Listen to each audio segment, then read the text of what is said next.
전업 투자자의 일기장 같은 제 유튜브에서 사람마다 다 다른 매매 방법에 대해서는 제가 하는 매매 방법이 정답이다라 말할 수 없겠지만 신법 관리와 마인드 관리에 대해서는 정답에 가깝다고 자신 있게 말할 수가 있습니다.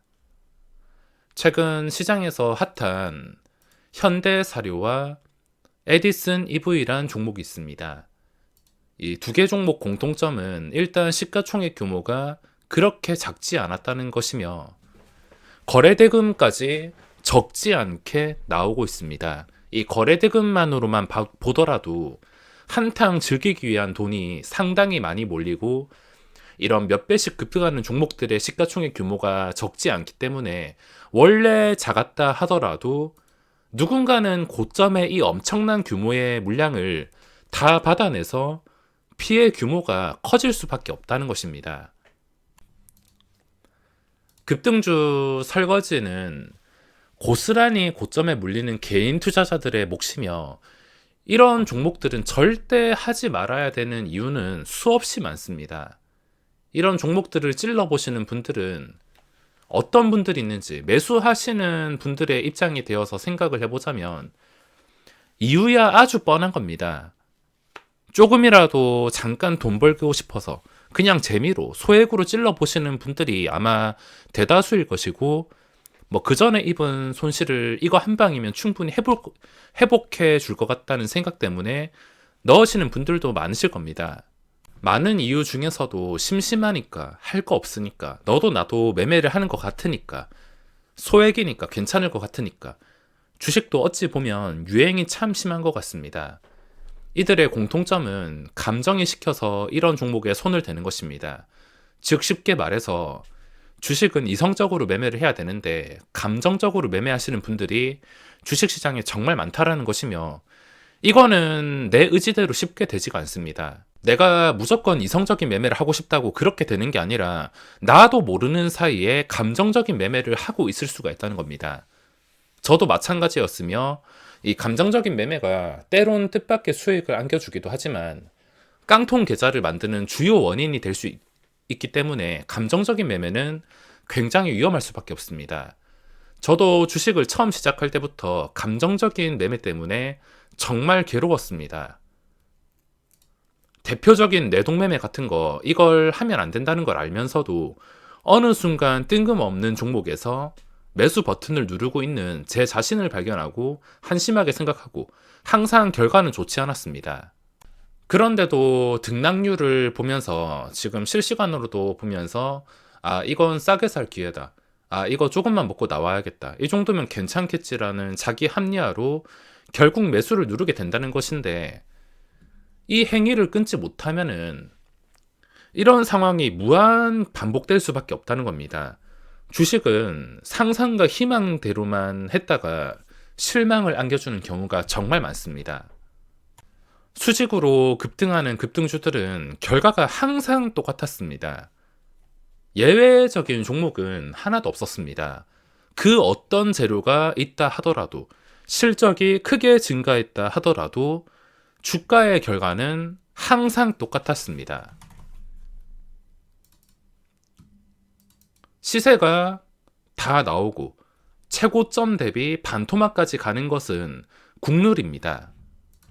특히나 광기가 낀 종목들도 최고점 대비 반토막까지도 내려간 초대형주도 쉽게 찾아볼 수가 있는데 내가 이런 반토막의 주인공이 되지 않기 위해서는 지금 뜨고 있는 현대사료, 에디슨 EV 같은 경우에는 10분의 1 토막이 났습니다. 내가 이런 주인공이 되지 않기 위해서는 아무리 소액이라 하더라도 세상에 소중하지 않은 돈은 없으니까 소액이라고 절대 우습게 생각하지 마시고 그냥 내 주식 인생에서 강제 영구 삭제를 해야 된다는 겁니다. 소액이 얼마나 중요하냐면 소액이 당장에는 큰 돈을 벌어주지는 못하겠지만 그 소액으로 좋은 습관을 만들고 돈 버는 방법을 배워가지고 시드를 크게 늘릴 수가 있습니다. 어차피 이 방법만 다 갖춰지면 시드가 늘어나는 것은 순식간인데 계속 안 좋은 습관 가지고 급등주만 이상한 자리에서 노리게 되면은 나중에 내가 성장하기 위해서 이런 종목들을 계속 건드리는 바람에 성장의 걸림돌이 될 수밖에 없다는 겁니다. 반토막을 피하기 위해서라는 이유 하나만으로도 충분합니다. 이 종목 아니면 돈을 못 버는 것도 아니고 혹시 매매해서 돈을 벌었다 하더라도 다음에 또 이런 종목이나 상황을 찾게 되는 자신을 볼 수 있을 것입니다. 이런 종목을 또 고점을 예측하는 것도 불가능합니다. 지금 막말로 현대사료가 16만원, 뭐 그 이상까지 올라간다 하더라도 지금 분위기로서는 전혀 이상할 게 없습니다. 어차피 세력 마음일 것이기 때문에 고점은 확실하게 예측할 수 없지만 확실하게 알 수 있는 것은 이때까지 최고점 대비 반토막 난 종목들은 예외가 없이 쉽게 찾아볼 수가 있다는 겁니다. 이런 종목을 매매한다는 것 자체가 주식 인생의 걸림돌이 될 수 있으므로 그냥 마음 편하게 영구 삭제를 하셔야 된다는 겁니다. 제가 수익을 보거나 여러 악재가 있을 때 폭락을 피하면서 돈을 지킬 수 있었던 게 단순히 운이 좋아서가 아니라 걸러야 될 것은 거르기 때문입니다. 주식시장에서는 거를 거 다 거르고 남는 콩고물 가지고만 수익을 누적시킨다 생각하시면 마음이 편할 겁니다. 오늘 거래대금 상위에 현대사료나 에디슨 EV가 올라와 있지만 제 머릿속에는 이 종목들은 없습니다. 앞으로 그 어떤 상황이 펼쳐진다 하더라도 당연히 매매할 생각은 전혀 없으며 특히나 에디슨 EV 최근에도 상한가 간 적이 있는데 이미 해먹은 종목이 그 뒤에 상한가를 간다 하더라도 신경 쓰실 필요가 없습니다. 뭐 단타로는 활용할 수 있겠지만 이미 해먹은 종목은 반드시 조심을 하셔야 됩니다. 그리고 이런 종목을 볼 때 또 제가 매매하는 방법 중 하나가 있는데 이렇게 급등이 나오고 반토막 나와가지고 시간 지나가지고 갑자기 거래대금이 또 3천억 이상 붙을 때 그때는 이렇게 일시적으로 시세가 나올 수는 있습니다. 근데 일시적일 뿐이지 이미 몇 배씩 해먹은 종목을 나중에 가가지고 다시 저점에 살 기회다. 이번에는 장기 투자해야지. 이런 식으로 생각하다가 큰일 날 수가 있다는 겁니다. 이미 몇 배씩 해먹었으면 장기 투자로는 생각을 하시면 안 됩니다. 자, 현재 지수 상태 보시면 점점 안정을 찾고 있습니다. 유지해주는 단계를 넘어서 이제는 안정을 찾아서 지수의 추가 상승을 기대할 수도 있을 것 같은데 지수 상태가 지금은 너무 좋습니다. 그 전까지는 너무 불안정해서 왔다 갔다 거렸는데 지금은 지수 상태가 아주 양호한 편이기 때문에 종목이 나온다 싶으면은 과감하게 스윙까지도 집어 넣을 수가 있습니다. 대신에 또 주의를 해야 될 것은 지수가 오른다고 모든 종목이 오르는 게 아니기 때문에 지금이 뭐 장기 투자 기회다 생각하고서 아무 종목이나 아무 대형주나 매수했다가는 오히려 손실만 입을 수 있기 때문에 아무 종목이나 매수해서는 안 되는 시장입니다. 자, 최근 시장에서 종목들이 너무 많이 나와서 정신 없었는데 오늘 시장에서는 좀 여유가 있었습니다. 여유가 있어서 TV까지 보면서 좀 쉬는 시간을 많이 가졌는데 오늘 제가 매매한 대표적인 종목이 거래대금 깡패 종목인 어제 나왔던 오토엔이랑 그리고 교려 시멘트가 있습니다. 오토엔 같은 경우에는 당연히 눌림에서 호가만 단단하다면 중간중간에 튀어 오르는 것을 이용해서 눌림목 매매를 진행할 수가 있는데 초반에 눌림목을 2번 정도 하긴 했지만 손실만 입었습니다. 오늘 별로 결과가 좋지 않았으며 앞으로 오토엔의 주가는 현재 중요한 자리가 23,000원. 근데 이 자리를 일부러 이용해서 여기서 조금 더 밑에까지 뺄 수도 있긴 하지만 이 양봉을 한 방에 잡아먹는 장대 음봉만 아니라면은 또 시간 지나고 나서 추가적인 시세가 나올 수가 있습니다. 이제 올라와서 상장 초기 고점까지 올라온 것이기 때문에 여기서 또 빠지지 않는다면 당연히 상승밖에 없을 것입니다. 그리고 오늘 매매한 게 고려 시멘트. 원래는 오늘 눌림목으로 생각하던 게 남선 알미늄이랑 오토엔이 있었습니다. 오토엔은 당연히 어제 코스닥에서 거래대금이 가장 많이 나왔기 때문에 매매 대상이었고 남선 알미늄도 어제 첫 상승이 나왔습니다. 첫 상승에 거래대금이 3,400억 원. 이것도 장 끝나고 말씀을 드렸는데 이런 종목들은 단순히 거래대금만 보더라도 다른 재료 뭐 다 상관할 필요 없이 그 다음 날에 떨어질 때 매수하면은 중간중간에 반등이 강한 편이라 눌림목이 굉장히 잘 통합니다.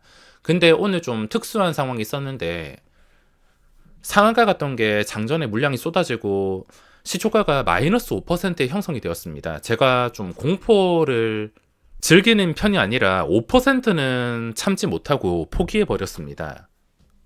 만약에 오늘 마이너스 5%가 아니라 보합이라든지 한 마이너스 1, 2% 정도였다면은 거기서 눌림을 통해서 들어갔을 텐데 마이너스 5% 뜨는 것을 보고 매매 대상에서 바로 제외를 시켰습니다. 제외를 시키니까 이게 롤러코스터처럼 마이너스 5%에서 22%까지 거의 상한가 찍은 셈으로 올라갔다가 다시 현재 1%쯤에서 롤러코스터로 거래가 되고 있습니다. 오늘 매매는 하지 못했지만 거래 대금이 얼마나 강하다는 것을 확실하게 보여주는 예시였으며 오늘 새로 나온 종목이 고려 시멘트라는 종목입니다. 현재도 코스닥에서 1등을 하고 있는데 이런 종목은 한 1, 2주에 한 번씩 이런 느낌의 종목들이 아주 가끔씩 나오고 있습니다. 어떤 느낌이냐면 장 시작하자마자 그냥 밥 먹듯이 거래 대금을 체크하고 있으면 뜬금없이 올라오는 종목이 있을 겁니다. 평소에 좀 보기 힘들었던 그런 종목들이 이름을 올렸을 때 저는 가장 먼저 하는 게 뭐냐면 예를 들어가지고 지금이 9시라 생각을 했을 때 이렇게 멍 때리면서 체크할 때 갑자기 안 보이던 게 올라오면은 바로 주봉 월봉부터 체크를 합니다.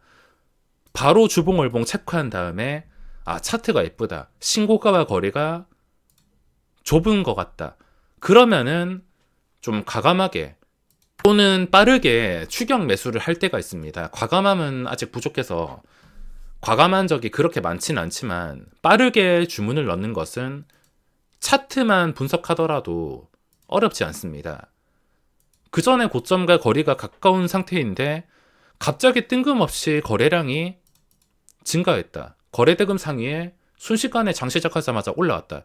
이거 자체가 의미하는 것이 오늘은 평소와 다른 거래량이 터지면서 신고가를 터치하거나 돌파를 시도해보겠다. 이런 뜻이 될 수가 있으므로 그걸 활용해서 오늘 고려시멘트를 매매했습니다. 이 느낌의 종목은 몇 주에 한 번씩 나타납니다. 매일 나오는 게 아니라 몇 주에 한 번씩. 이 몇 주에 한 번씩 나오는 게 너무 달콤하기 때문에 이제는 습관을 넘어서 숨 쉬듯이 시작하자마자 거래대금을 무조건 체크해 줍니다. 체크하면서 뭐 어제 올랐던 오토엔 이런 종목이 아니라 처음 보는 종목들, 오랜만에 보는 종목들, 생소한 종목들이 올라오는지를 체크하고 차트가 예쁜지까지 체크를 한 다음에 빠르게 결정을 해줘야 됩니다. 그리고 오늘 특징주가 신규주에서 공구 음원이 있는데 그새 또 고점을 아주 가볍게 돌파했습니다. 이것도 뭐 아니면 도로 하이리스크 하이리턴 종목이었는데 거래량이 없다 하더라도 세력이 있기 때문에 이 세력이 원하는 타이밍에 이런 식으로 주가를 무식한 각도로 올릴 수가 있었습니다. 근데 또 리스크를 생각하면은 10%도 아무렇지 않게 날아갈 수 있는 상태고 오늘 저점을 보시면 마이너스 8%까지 갔습니다. 제가 어제까지 말씀드린 그 10% 리스크, 그 10% 리스크가 오늘 장중에 있었습니다. 이런 상황이 싫었고 거래대금이 다른 신규주에 비해서도 많이 부족한 편이었기 때문에 함부로 손을 댈 수 없었지만 또 주가가 하이리스크 하이리턴답게 쉽게 올라갔습니다. 그리고 장중에 또 발견을 하고 싶었는데 하필이면 제가 TV 보면서 과자 먹다가 막 앉았는데 주가가 이 상태였습니다. 이미 급등한 상태라서 손을 놓았습니다. 초기에 매수를 할 수 있는 방법은 제가 이 종목을 하루 종일 계속 모니터링을 부지런하게 한다던가 매수 시세 감시로 인해서 자동 주문을 넣는 것인데 저는 자동 주문은 넣지 않습니다. 단순히 차트만 보고 자동 주문은 짤 수가 있는데 저는 제가 매수하기 전에 호가창의 느낌까지 판단을 하기 때문에 그리고 한호가라도 유리하게 잡기 위해서 호가창에 신경을 쓰는 편이라 자동 주문은 사용하지 않습니다. 현재 거래대금에서 내일까지 체크를 해야 될 게 코스피에서는 새로운 게 없습니다. 어제는 새로운 게 남선 알루미늄이 있었는데 오늘까지 좀 롤러코스터 같은 움직임이 나왔기 때문에 이거는 겁나가지고 더 이상 신경을 쓰지 못할 것 같습니다. 보통 첫 번째, 두 번째가 강한데 첫 번째 상한가, 두 번째 변동폭이 30%.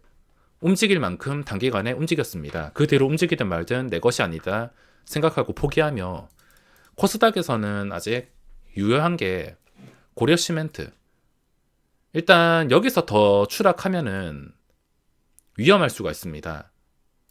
여기서 더 추락하지 않고서 5,000원 위에서 마감을 해야지 5,600원 신고가와 차이가 10% 정도밖에 차이가 나지 않는 거라 장중에 언제라도 이런 공구먼 종목처럼 순간적으로 10%를 올려버리면 신고가를 뚫어주는 그림이 나오기에 거리를 더 멀리 하지 않고서 더 떨어지지 않는 게 중요하며 뭐 종가 기준으로 판단하거나 그 다음 거래일에도 더 빠지지 않고 조금이라도 더 올라온다면 거리가 점점 좁혀진다면 또 시간 지나가지고 며칠 안에 신고가를 돌파하는 그림이 나올 수가 있습니다. 이때까지 오토엔이나 다른 종목들도 다 이런 그림으로 상승이 나왔기 때문에 지금 5,000원 호가 위에서 계속 유지를 해줘야지 좋은 그림이 나올 수가 있습니다. 오늘 공구음원으로 인해서 역시 그 전에 분석처럼 자신들이 원하는 시간에 마음대로 급등시킬 수 있는 세력이 존재한다는 것을 다시 한번 깨달으며 오늘 시장을 마무리하겠습니다.